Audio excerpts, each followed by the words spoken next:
Tribuners, Amerika Serikat telah mengerahkan armada tempur dalam jumlah cukup besar ke Timur Tengah dan Laut Mediterania. Pengerahan termasuk pesawat pengebom jarak jauh nuklir B-52 Super Fortress dan grup kapal induk USS Abraham Lincoln. Situasi di Timur Tengah masih dalam tensi tinggi menyusul beredarnya kabar Iran akan menyerang Israel sebelum bahkan sesudah pemilihan Presiden Amerika Serikat 5 November. Meski tidak menyebutkan waktunya, Iran menyatakan siap perang jika Israel terus memprovokasi situasi dan melanjutkan penghancurannya di Gaza dan Lebanon. Hukuman ke Israel bahkan akan lebih menyakitkan ketimbang hujan rudal balistik dan hipersonik pada 1 Oktober lalu. Inilah sudut internasional, sudut pandang gejolak dunia yang berdampak pada kita. Inilah skenario terburuk perang Iran-Israel. Media Barat dan Israel percaya Iran akan melakukan serangan balasan sesudah 100 jet tempur Israel menggempur target militer di negara itu pada 26 Oktober 2024. Amerika Serikat kini mengerahkan armada tempur tambahan dalam jumlah cukup besar ke kawasan Timur Tengah dan Laut Mediterania. Pentagon juga memerintahkan satu regu pesawat pengebom taktis jarak jauh B-52 terbang ke Timur Tengah, berikut armada kapal induk USS Abraham Lincoln, kapal perusak, dan pesawat tanker. Tambahan sistem pertahanan rudal anti-rudal dipasok Pentagon memperkuat baterai rudal THAAD yang telah diinstal di Israel sebelumnya. Pengiriman armada besar ini akan memperkuat pasukan Amerika Serikat yang sudah lebih dulu diterjunkan di perairan timur Laut Mediterania. Kelompok pasukan pendarat amfibi unit ke-42 ekspedisi Marinir Amerika dalam beberapa bulan terakhir sudah berada di jumlah kapal perang seperti USS New York dan USS Wakil. Di Laut Merah, Pentagon menempatkan kapal perusak kelas Allrightburg, USS Cole, dan kapal perusak rudal kelas yang sama USS Lebanon. Di perairan Teluk Persia, Pentagon hanya menugaskan kapal pengawal pantai kelas Sentinel sebagai pengawas pendukung. Sementara di Teluk Oman, kapal induk kelas Nimitz USS Theodore Roosevelt memimpin kapal-kapal perang pendukung termasuk sebuah kapal selam. Kapal induk ini membawa grup udara Angkatan Laut Amerika Serikat berkekuatan jet tempur FA-18EF, Super Hornet, EA-18G Growler, pesawat E-2 Hawkeye, dan helikopter Sikorsky SH-60 Seahawk. Ada juga kapal perang jelajah USS Lockheed, kapal perusak USS John C. McCain, kapal perusak USS Halsey, dan kapal perusak USS Daniel Inouye. Bantuan militer Amerika ini tidak termasuk kekuatan udara dan darat mereka yang telah berada di Qatar sebagai pusat komando pasukan Amerika di Timur Tengah. Pentagon juga memiliki basis militer di Arab Saudi, Kuwait, Bahrain, Turki, Irak, serta pangkalan ilegal di Suriah Utara. Di Siprus, militer Amerika ikut menggunakan fasilitas pangkalan Inggris di pulau itu. Benarkah Iran akan melumat Israel lewat serangan jarak jauh lebih dahsyat dari hujan rudal 1 Oktober 2024? Apa saja skenario eskalasi perang di Timur Tengah kali ini? Pemimpin tertinggi Republik Islam Iran Ayatollah Ali Khamenei dalam sebuah pernyataan memperingatkan Israel dan Amerika akan menerima hukuman yang menghancurkan.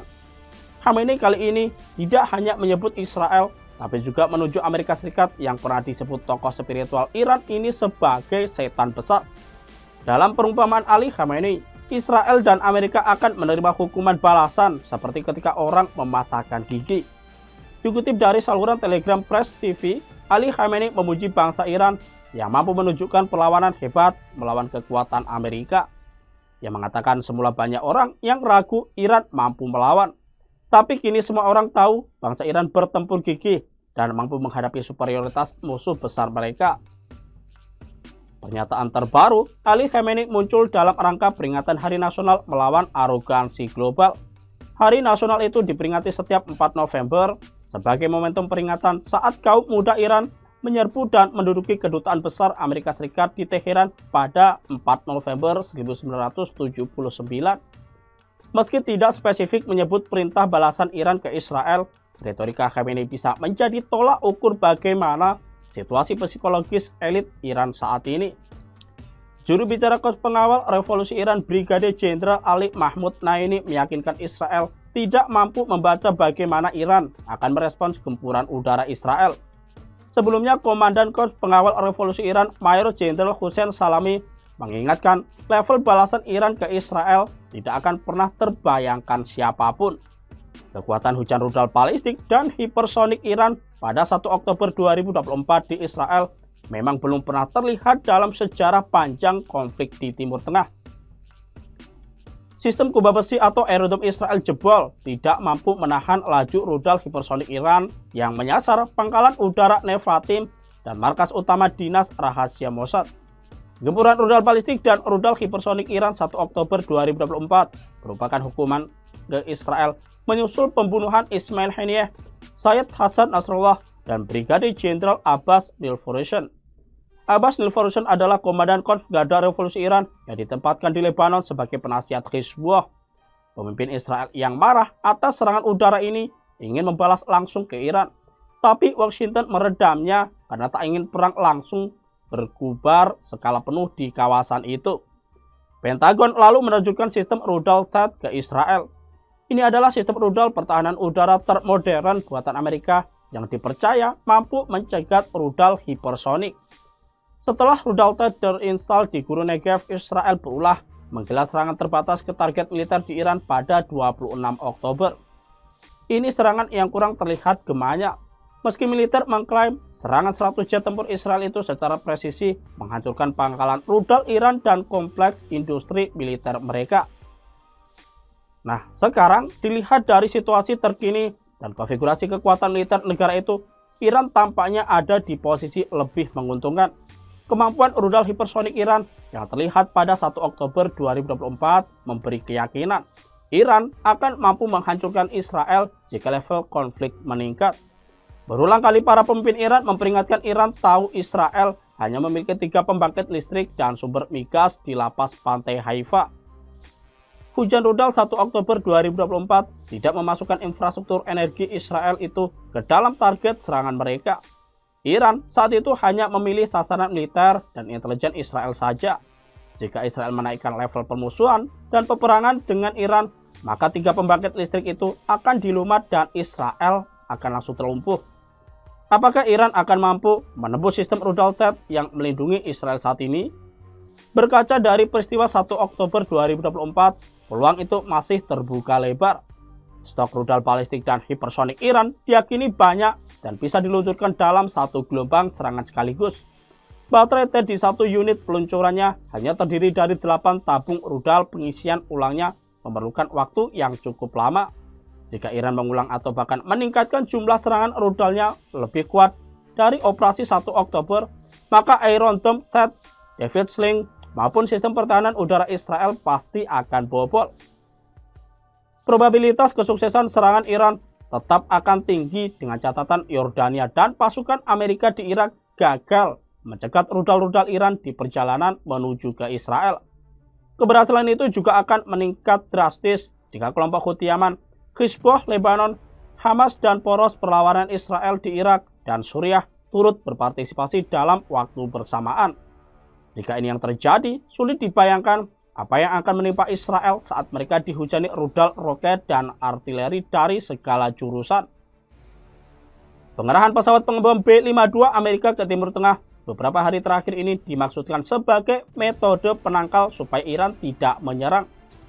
Pengebom B-52 adalah setahu kekuatan pamungkas Amerika karena mampu membawa bom nuklir dan terbang non-stop tanpa pengisian ulang bahan bakar.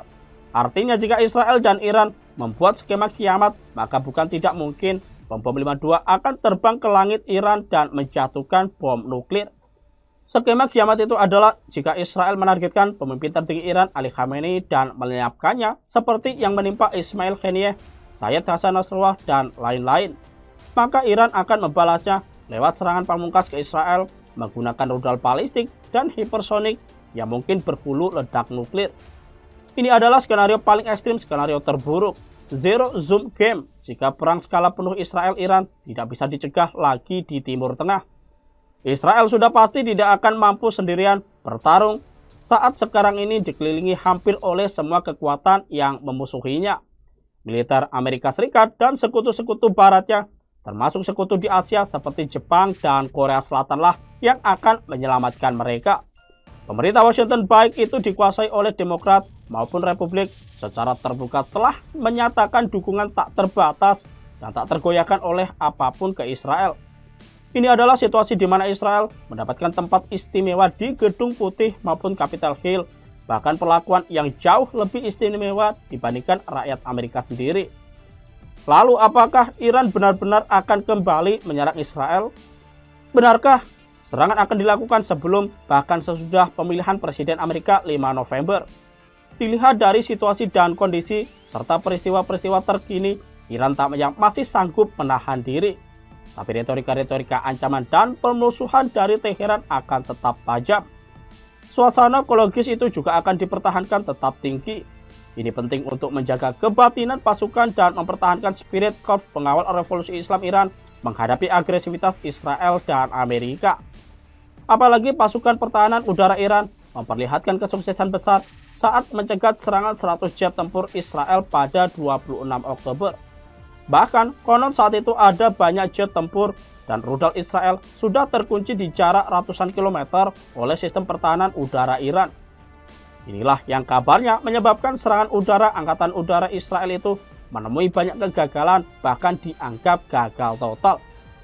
Tribuners, perang Israel dan Amerika versus Iran adalah sebuah keniscayaan.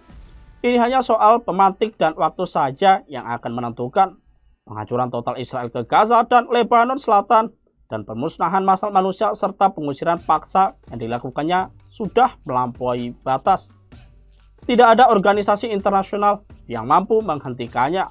Hukum internasional pun juga tidak bergigi dan dikangkangi Israel. Inilah situasi yang amat buruk yang mungkin pertama kali kita lihat dalam sejarah modern dunia pasca Perang Dunia Kedua. Iran menunjukkan kapabilitas rudal-rudalnya memang menggentarkan. Sebuah capaian militer yang mengagumkan di tengah persekusi ekonomi yang menimpa mereka selama bertahun-tahun. Mereka adalah satu-satunya kekuatan di dunia yang secara terbuka berani melawan Israel dan Amerika. Perdana Menteri Israel Benjamin Netanyahu pernah mengutarakan jika Israel jatuh, maka seluruh dunia akan ikut jatuh. Mengingat rekam jejak Israel, jelas ini bukan ancaman kosong. Semoga saja dunia terhindarkan dari bencana katastrofik peperangan, terutama yang melibatkan kemampuan nuklir Israel, Amerika, dan Iran. Download Tribun X sekarang. Menghadirkan lokal menjadi Indonesia.